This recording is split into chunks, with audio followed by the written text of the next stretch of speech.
From Yale to jail. The feds versus free speech. Let's get dialed in.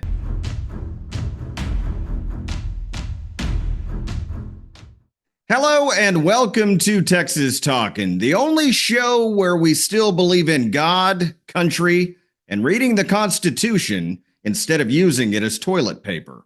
I'm your host, Shiloh Platts, coming to you from the great state of Texas, where we don't trust the federal government, but we do trust our neighbors, provided they don't vote Democrat.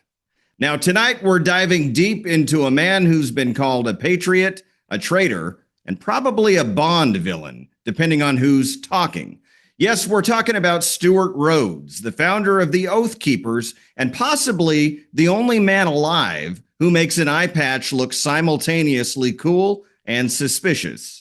Let's just get this out of the way.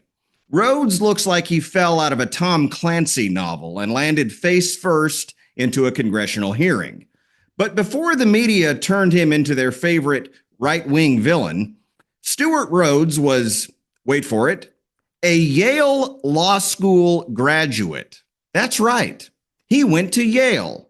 So naturally, CNN can't decide if he's a dangerous extremist or just another Ivy League liberal who read the wrong chapter of the Constitution and took it way too seriously.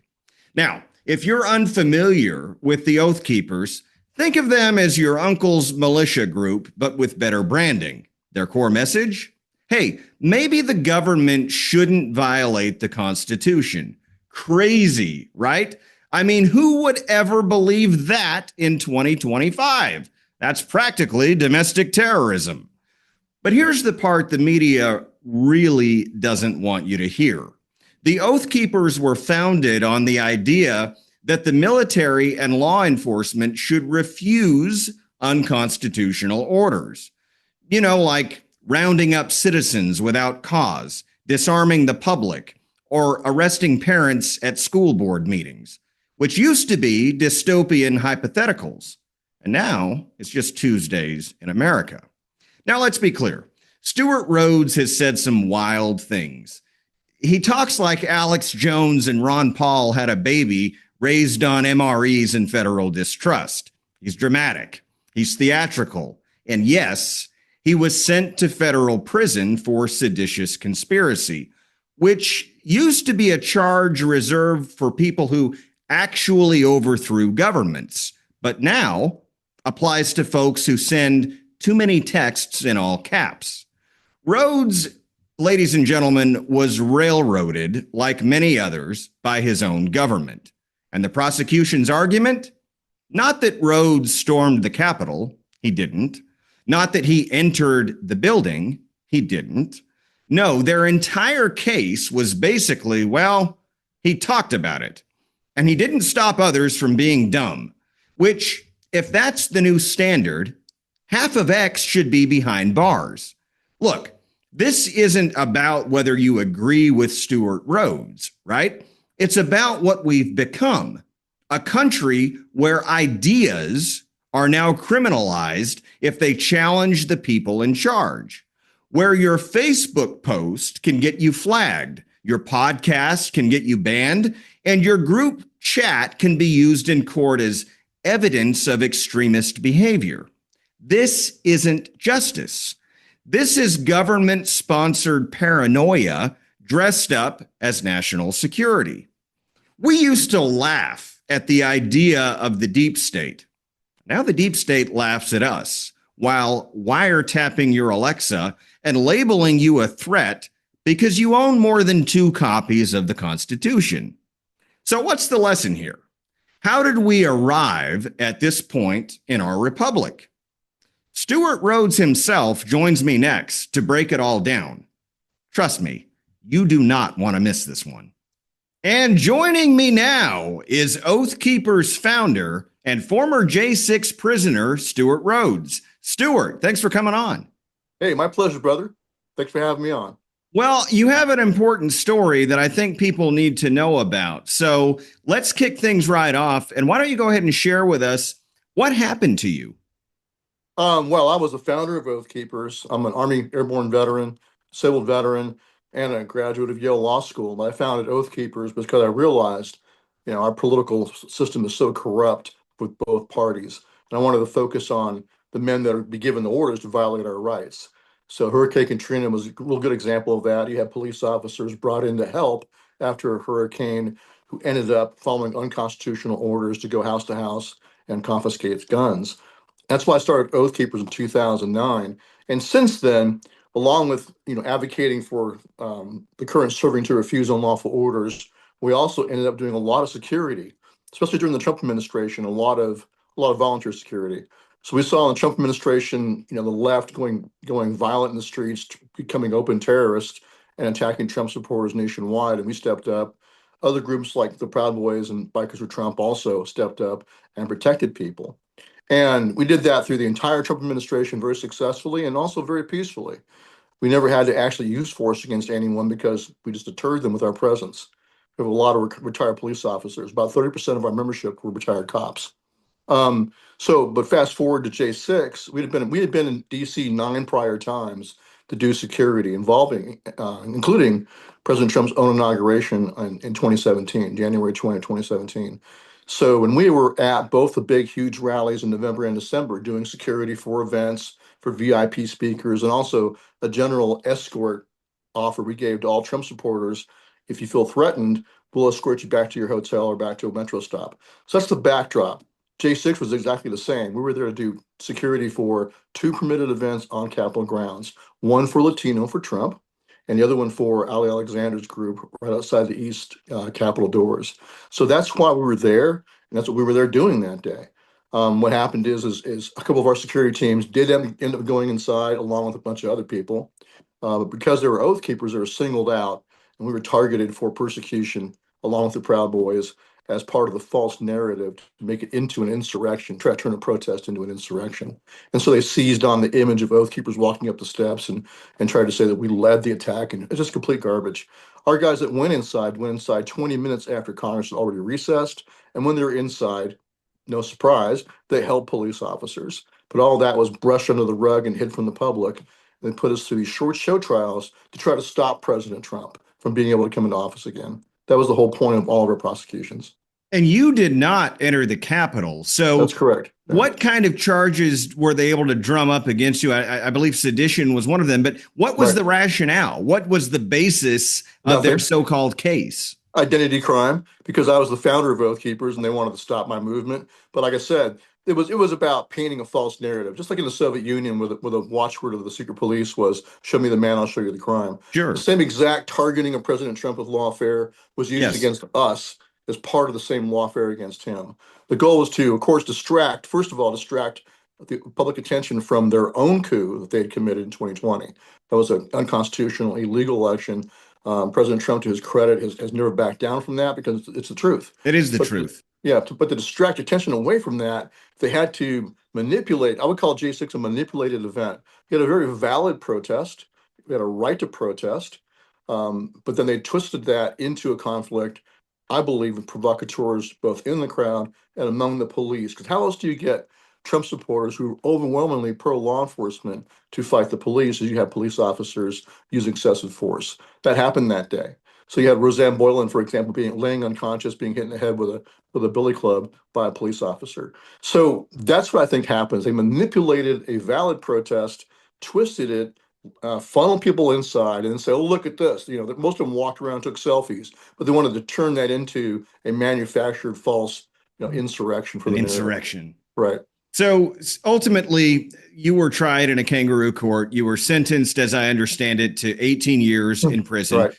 We're obviously not talking with you behind bars, thank God. Yes. So you served a total of how many years? 3 years. And then what happened?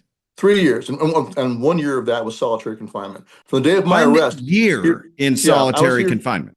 That's right. From the day of my arrest, I was arrested January 13th, 2022, here in Texas. That's where I live. I hadn't gone inside. I didn't tell anyone to go inside. I didn't fight with any police. And so it took them a while to cook up coerced testimony. They coerced a couple of the other Oath Keepers into dishonoring themselves. Sure, give them a sweetheart deal, right? And then sure, they were all of us were threatened with life in prison. We all got a letter that said you can. I got mine while I was in solitary. We consider this analogous to treason. You've been accused of seditious conspiracy. We're gonna ask the court for life in prison. And I laughed and watered my mine up and threw it in the toilet. That's where that crap belongs.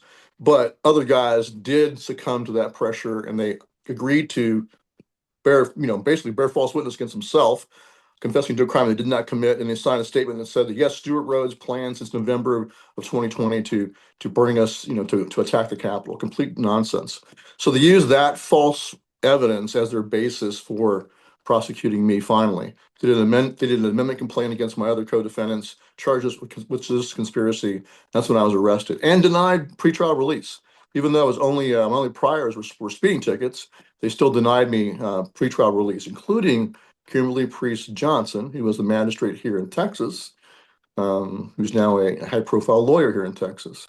So she went along with the deep state and denied me pretrial release. Important lesson for Texans: don't think just because you live in Texas that you're safe from lawfare. You're Sure. not. Absolutely not.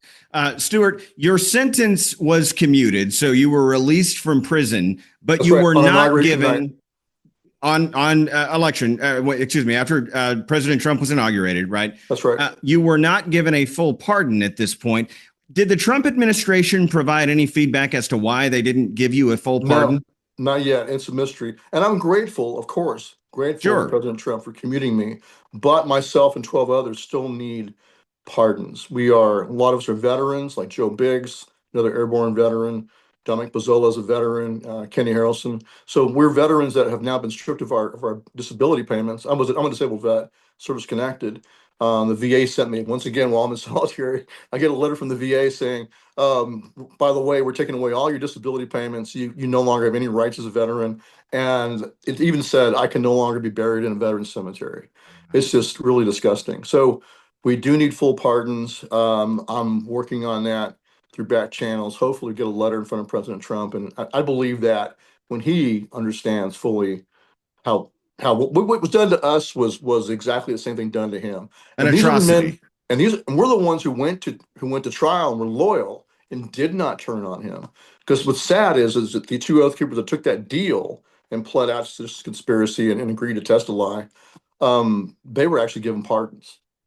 So two guys Imagine that that. pled, yeah. So the ones that were basically traitors were given pardons, but those of us who went to trial were not. So I don't know what's going on. I imagine it's some lawyer in his circle that told him that somehow that we shouldn't be pardoned, which is just nonsense. We're all innocent.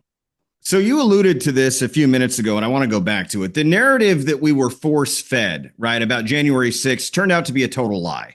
Thanks Right. to footage that was released by Tucker Carlson and then later others, we know that what we were told was not the truth. So what I want to know is, and I'd like America to know, what is it about the events that unfolded on that day, or perhaps even the days after, that we may not know about? Well, for example, we had two police officers that lied on the stand in our trial. One was Harry Dunn, and the other one was Officer Lazarus, who was on the personal security detail for Nancy Pelosi. They both testified at our trial and lied about the conduct of the Oath Keepers inside. Because what the Oath Keepers that went inside did a prayer circle, and they helped Officer Harry Dunn. He was in a confrontation with other Trump supporters. He had his M4 rifle in his hands and was shaking and obviously, like what we call condition black, hyper adrenalized. And our guys de-escalated it by getting in between, put their hands up, put their back towards Officer Dunn, put their hands towards the Trump supporters, and de-escalate. I saw it later on video. And that was helping the cops. And what they did is at our trial, they had Harry Dunn lie and say, oh, no, they didn't help me.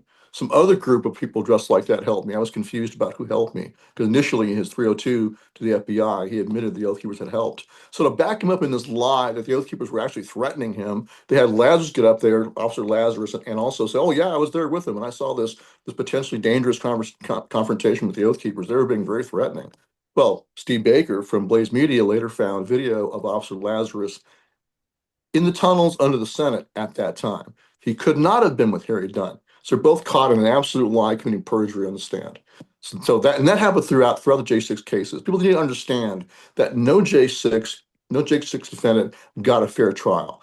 The judges described DC as the victim, all the people of DC as the victim, yet they still insisted on drawing the jury pool from the so-called victim pool. So we were all walking in there already convicted, orange man bad, orange man follower bad by a radicalized leftist in DC. No one got due process. That's exactly why it was completely proper for President Trump to pardon absolutely everyone, no matter what the accusation, no matter what they were charged with. So it's ridiculous to say, well, only those who were nonviolent should be charged. Only those who were violent that day. Well, how do you know they're violent?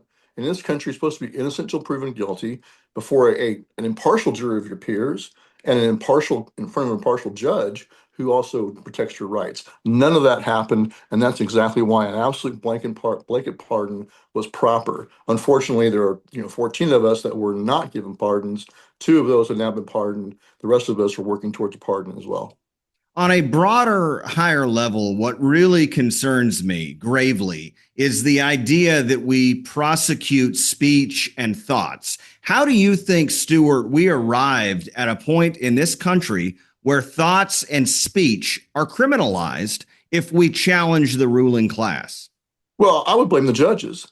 For example, the standard, and I learned the standard when I was a student at Yale Law School, the standard for First Amendment speech is that was set by Brandenburg versus Ohio, which was about a KKK leader's speech. And the court said, unless and until speech incites imminent violence or other unlawful activity that's likely to occur, unless it reaches that threshold, is protected. And in our case, that was completely stepped right over and ignored.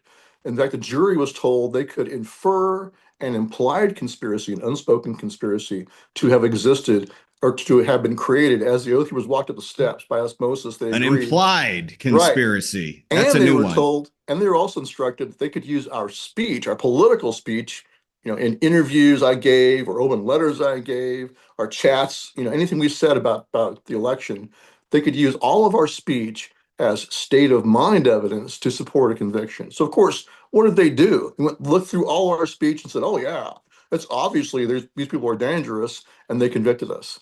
There's two of us got convicted of seditious conspiracy. Others were convicted of obstructing official proceeding and all that other kind of nonsense. None of us were violent. No oath keeper was charged with assaulting a police officer. They just bootstrapped simple trespass into seditious conspiracy and obstruction of official proceeding. And was the other one, remaining in unlawfully and restricted grounds, that kind of stuff. That's what they threw at anybody out there. They put all kinds of nonsense against the wall and saw what stuck in front of a biased jury. And a lot of people were, hey, we're not going to get a fair trial. They went ahead and pled out. And I don't blame them for doing that. The thing is, if you plead out to a false narrative, you help reinforce the false narrative. But I understand why guys, they were threatened for 20, 30 years in prison. I'm fine with that. It's the ones that then agreed to testify against other people falsely that I have a problem with. I don't think that's excusable at all. I will never, ever commit or admit to a crime I did not commit. I will not plead guilty to something I did not do, and I will never bear false witness. So I refuse to turn on President Trump. I could have gone home. If I'd have said, "Oh yeah, I'll sign that," but President Trump told me to go inside, I'd have gone home. I can guarantee you, because those guys that turned on me and pled out like that, they were never saw a J in jail, never went to prison. They were, in fact, at their sentencing in December of 2024, the judge sentenced them to probation only.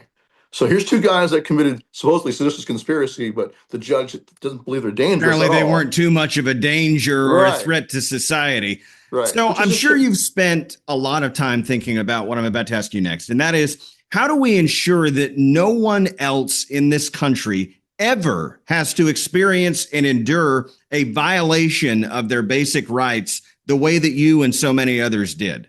prosecute the prosecutors. Start with those two judges that were caught red-handed. You can't deny it.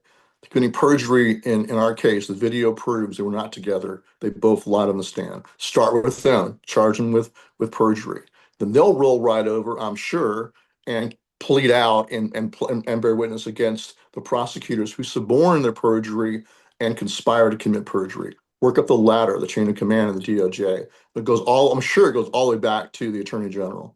That's what they should do, is start right there. Until we have that kind of accountability, where prosecutors go to prison for suborning perjury, this is going to keep happening. Yep. it'll keep happening next time a Democrat's in power in the White House, and it's going to keep happening in the states because right now they continue their lawfare against us anywhere they're in power. We saw it right here in Austin, right? Where you have, what was the guy's name that was the Uber driver, current serving soldier that was Uber I know who driver? you're talking about. I can't Harry. think. Yeah, Harry. Yeah, found guilty. I mean, if a guy with an AK points it at you, your proper response is to shoot him because you can't absolutely. wait for him to pull the trigger to confirm that he really means to kill you. That's too late then. Yeah, He somebody pointed a points a rifle at gun at me. me. I'm going to assume Yeah, their intent is to use it. exactly. So he did the right thing. He pulled his pistol out and shot the guy. And of course, then he was found guilty of murder because it's Austin, Texas. And if you dare to stand up to Antifa, and this is a white Antifa guy that was with a Black Lives Matter protest. If you dare to stand up to any leftists, even if it's blatantly obvious self-defense, they'll find you guilty because of who you are. It's identity crime. And if they don't, cities will be burned down and, Right. buildings leveled because they view that as a complete injustice, which Yes, is a far cry exactly from the right. truth, as you and I both know. So Yep. what is next for you, Stuart? What is it that you would like viewers to know? And how can people perhaps help you recover from all the damage that you incurred personally? Well, right now I'm working as a spokesman for Condemned USA, an awesome outfit started by a fellow Texan. So Trent Evans was a G6 defendant also, and unfortunately his charge was dismissed. That was the 1512 obstruction. But he started Condemned USA to be like our side of the ACLU for the conservative side. So Condemned USA is worth your support, and I encourage folks to support them. They can go to condemnedusa.com. There's also a Give Send Go for Condemned USA. GiveSendGo.com/C as a Charlie USA. I have my own Give Send Go to help me rebuild my life, and if folks want to help me with that, I lost everything. So, like a lot of us J6ers did. So, in 3 years of no pay, lost all your stuff, lose your home, lose your car, lost my bike, just lost everything. So, that's GiveSendGo.com/GAF5B. So, Golf Alpha Foxtrot We'll put 5 that we'll put Bravo. that up on the screen. Appreciate that. So that Yeah. helps me restart, rebuild my life. I'm going to be doing some version of Oath Keepers 2.0, but what I want to do right now is focus on my pardon, getting a pardon from President Trump. Because right now I can't even own a gun. I can't carry a gun in Texas. I have a knife, but I can't carry a firearm. It just destroys my ability to to practice law again if I want to. It puts a taint on you. I'm a convicted seditionist. So whenever a cop pulls me over, I'm sure, DVE, domestic violent extremist, comes across Yeah. the screen. Yeah. So Yeah. that's the problem. My viewers don't know this yet because I haven't said it, but I've met you in person. I've actually sat down in front of you, shaken your hand, talked to you. And I know Right. Stuart Rhodes is not a danger, a threat to society, some maniac who needs to be thrown behind bars. And it's That's crazy. sad. It is a complete miscarriage of justice and an atrocity that you have that attached to your name right now, Stuart. So And I want to, yeah, I agree. And I'm not the only one though. It's saying, like I said, I the know same that. taint has been applied to others. And so I really believe that what has to happen is all of us need to be commuted, and I mean all of us that were commuted need to be pardoned, and there should be investigations. Use our cases to go in there and look at all of the violation of due process that happened, and then, like I said, prosecute those who are responsible. That's how you drain the swamp. That's how you defeat the deep state. It's an important part of it. Until you deal with the corruption, nothing else matters. Exactly. And it Stuart, goes for here in Texas too, man. So, yes, sir. I'm in Texas and I'm plugging back into Texas politics, and it's pretty bad. It's pretty swampy. It is very Uh, swampy. I Yeah. want to thank you for taking time to come on and talk to us tonight, sir. May God bless you and may God continue to bless the great state of Texas. Thank you for helping us keep Texas talking. Amen. God bless. Stay dialed in to interviews and content just like this by clicking that follow button on my Facebook page, or hit the subscribe button to learn more about exclusive access that you won't want to miss.